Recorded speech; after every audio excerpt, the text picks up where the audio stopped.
আসসালামু আলাইকুম গাইস, তোমরা সবাই কেমন আছো? আলহামদুলিল্লাহ আমরা অনেক ভালো আছি, সুস্থ আছি। আজ আমরা গ্রাম্য পদ্ধতিতে লাউ শাক ডাল রান্না শিখব। চলো শুরু করা যাক।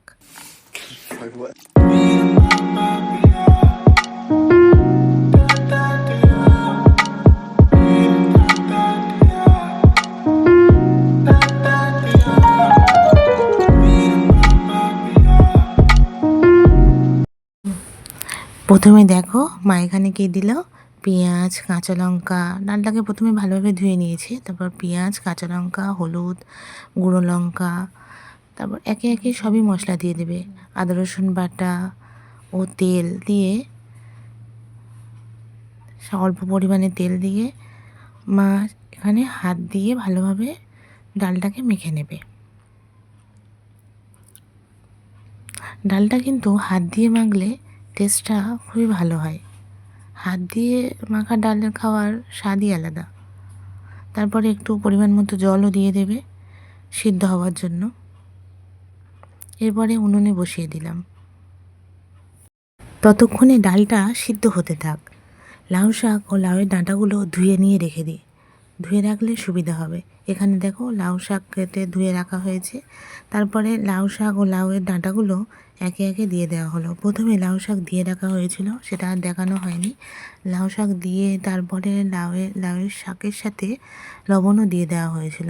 লাউয়ের ডাঁটাটা একটু দেরিতে দেওয়া হয়েছিল।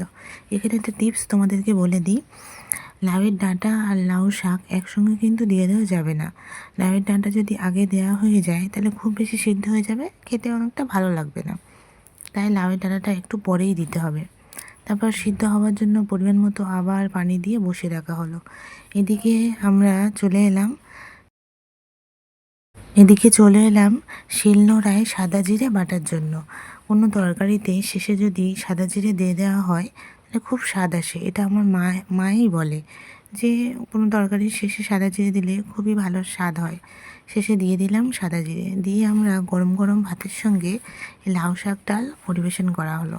খেতে কিন্তু খুবই ভালোই হয়েছিল।